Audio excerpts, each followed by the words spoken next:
Hello, welcome back to খেলো Bangla channel. আজকের ভিডিওতে জানাবো ইস্ট বেঙ্গল টিম তারা প্রথম জয় পেল আইএসএলে, সেই খবর জানাবো মোহনবাগান টিম বিশ্বকাপের স্কোয়াডে নাম থাকা একজন খেলোয়াড়কে সই করালো। থাকছে খেলার আরও আপডেটেড খবর। তার আগে প্রতিদিনের মতো বলবো, খেলার আপডেট খবর পাওয়ার জন্য আমাদের চ্যানেলটিকে সাবস্ক্রাইব করতে একদম ভুলো না। তো চলো শুরু করছি আজকের প্রথম খবরটি বলবো আই লিগের কথা।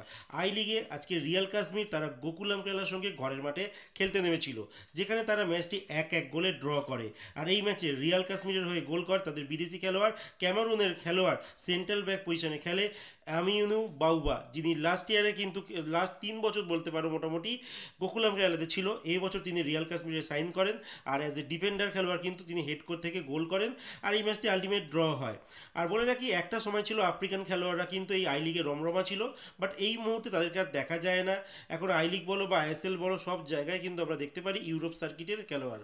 তো মোটামুটি স্পেন থেকেই বেশি খেলোয়াড়রাই এখন ইন্ডিয়ান সার্কিটের ক্লাবগুলোতে খেলছে। যাই হোক, আরেকটি ম্যাচ হয়ে গেছে যেখানে আইজল এফসি 2-0 গোলে এসসি ব্যাঙ্গালোরকে হারিয়ে দেয়। আর এই মুহূর্তের আই লিগে যদি টপ 3টে টিমের কথা বলি, তো সেখানে 1 নম্বর স্থানে রয়েছে রিয়াল কাশ্মীর, 2 নম্বর স্থানে রয়েছে গোকুলাম কেরালা, আর 3 নম্বর স্থানে রয়েছে কিন্তু আইজল এফসি। এই 3টে টিমেরই একই ম্যাচ খেলেছে, মানে 2টো করে ম্যাচ খেলেছে, আর 4 পয়েন্ট করে কিন্তু রয়েছে। এরপরে বলবো হায়দ্রাবাদ এফসির কথা। হায়দ্রাবাদ এফসি তারা 24 বছর বয়সে একজন জার্মান অ্যাটাকিং মিডফিল্ডারকে কিন্তু সাইন করেছে, যার নাম গ্যারিট ব্রিঙ্কম্যান, যিনি লাস্ট খেলেছেন এসবি বার্কস্টেন ফুটবলে, একটি ক্লাব আছে জার্মানি, একদম তলার ডিভিশনের ক্লাব, মানে 3rd ডিভিশন বা 4th ডিভিশনের ক্লাব একটা, সেখানে তিনি খেলতেন। এই 24 বছর বয়সী অ্যাটাকিং মিডফিল্ডার, তাকে সাইন করেছে হায়দ্রাবাদ। আর জানোই হায়দ্রাবাদ দল গোছাতে একটু সময় লেগে গেছে তাদের এই স্পন্সরশিপ আর ইনভেস্টার ম্যাটারটার জন্য। তো যাই হোক, তারা এক এক করে কিন্তু খেলোয়াড় সই করাচ্ছে।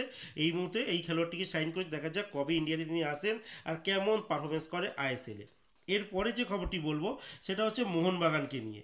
তো মোহনবাগান কিন্তু অনেকগুলো খেলোয়াড়কে সাইন করেছে, তাদের মধ্যে একজন খেলোয়াড়কে সাইন করে যিনি বিশ্বকাপের স্কোয়াডের নাম ছিল, সেই একজন খেলোয়াড়কে কিন্তু সাইন করেছে। তো বলে রাখি, সামনেই রিলায়েন্স ইউথ লিগ রয়েছে, জানো, রিলায়েন্স ফেডারেশন যেটা ইউথ লিগ হয়, যেখানে চ্যাম্পিয়ন হতে পারলে কিন্তু নেক্সট জেনারেশন কাপের একটা খেলার ছাড়পত্র এসে যায়। একটা সময় মোহনবাগান খেলেছিল, লাস্ট ইয়ার ইস্ট বেঙ্গল খেলেছে, এই বছর কিন্তু মোহনবাগান ভালো টিম করার জন্য উঠে পড়ে লেগেছে। তো সেখান থেকে মোহনবাগান টিম 3জন খেলোয়াড়ের নাম বলছি যাদেরকে সই করিয়েছে। জম্মু কাশ্মীরের একজন মিডফিল্ডার আন্ডার 17 মানে টিমের স্কোয়াড তৈরি করছে, যার জন্য বলে রাখি আবরার আলী বাবা, তাকে সাইন করেছে। আর আন্ডার মানে 17 টিমেরই 16 বছর বয়সী একজন ইয়াংস্টার, যার নাম ববি সিং, রিসেন্টলি তিনি আন্ডার 16 যে সাব কাপ হয়ে গেছে ইন্ডিয়ার টিমে ছিল, সেই খেলোয়াড়টিকে সাইন করেছে। আর আলটিমেট যেটা বলছিলাম তোমাদেরকে, যে একজন বিশ্বকাপে নাম থাকা স্কোয়াডে থাকা একজন খেলোয়াড়কে সাইন করে, সেটি হচ্ছে ভারতেরই একজন খেলোয়াড়, গোলকিপার পজিশনে খেলে আন্ডার 17 যে বায়ার্ন মিউনিকের ওয়ার্ল্ড কাপ যে ফাইনাল একটা স্কোয়াড ছিল, সেখানে স্কোয়াডে তিনি ছিলেন, যার নাম সেইমিনলাল হাউকিপ। এই খেলোয়াড়টি এই ইন্ডিয়ানই একজন খেলোয়াড়, যিনি জার্মানির এই বায়ার্ন মিউনিক যে ক্লাবের আন্ডার 17 যে ইউথ একটা ওয়ার্ল্ড কাপ হয়, সেই স্কোয়াডে তার নাম ছিল। তো সেই খেলোয়াড়টি কিন্তু সাইন করেছে। তো দেখাই যাচ্ছে আন্ডার 17 টিমের জন্য কিন্তু মোহনবাগান টিম একটা ভালো টিম একটা তৈরি করতে উঠে পড়ে লেগেছে। নামগুলো বলেই দিলাম, জম্মু কাশ্মীরের একজন খেলোয়াড় আবরার আলী বাবা, আর হচ্ছে ববি সিং, আর একজন এই সেইমিনলাল হাউকি, 3জনকে কিন্তু সাইন করেছে। আরও খেলোয়াড়ের নাম ইতিমধ্যেই তারা চেষ্টা চালাচ্ছে, নামগুলো এলেই আমি তোমাদের জানিয়ে দেবো। তো এরপরে ফাইনাল যে খবরটি বলবো, যেটা হচ্ছে ইস্ট বেঙ্গল টিম আজকে তাদের প্রথম জয় পেল আইএসএলে এই বছরে, যেখানে প্রথম 6টি ম্যাচ তারা হেরে গিয়েছিল, তারপরে তাদের একটা ম্যাচ মোহামেডান স্পোর্টিং সঙ্গে ড্র হয়, আলটিমেট তারা কিন্তু জয় পায়। আর এই জয় নিয়ে 3টি পয়েন্ট পকেটে তারা নেয়। আর তারপরও কিন্তু তারা 13 নম্বর পজিশনে থেকে গেল। মোহামেডান থেকে তারা 1 পয়েন্টে পিছিয়ে রয়েছে। আর আজকের ম্যাচে কিন্তু ইস্টবেঙ্গলের গোলটি করে দিমিত্রি দাইমান্তাখোস, তিনি গোলটি করেন।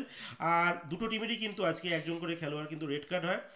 নর্থ ইস্ট ইউনাইটেডের একজন খেলোয়াড় মোহাম্মদ আলী বেমামার, তিনি কিন্তু রেড কার্ড হয়। আর ইস্ট বেঙ্গলের লালচুং নুঙ্গা, তিনি একদম শেষ মুহূর্তে গিয়ে কিন্তু রেড কার্ড দেখেন। আর এই যা এখন বর্তমান পরিস্থিতি রয়েছে আইএসএলের, সেখানে 1 নম্বরে রয়েছে বিএফসি মানে ব্যাঙ্গালোর এফসি, 2 নম্বরে মোহনবাগান সুপার জায়েন্ট, আর 3 নম্বরে নর্থ ইস্ট ইউনাইটেড কিন্তু রয়েছে। তো বলে রাখি, আজকে ইস্ট বেঙ্গল ডিফেন্স দারুণ খেলেছে। এই নর্থ ইস্ট ইউনাইটেডের যে তারকা খেলোয়াড় যে আলাদিন আজারে, তাকে কিন্তু একদম পকেট বন্দি করে গেছে, ঠিকঠাক শট নিতে দেয়নি, তাকে পুরোপুরি একদম এমনভাবে আটকে রেখেছিল যে তার নিষ্প্রভতার জন্যই কিন্তু ইস্ট বেঙ্গল টিম এই 3 পয়েন্ট নিয়ে কিন্তু মাঠের বাইরে গেল। আজকের মতো এতটুকুই, দেখা হচ্ছে একটা নতুন ভিডিওতে।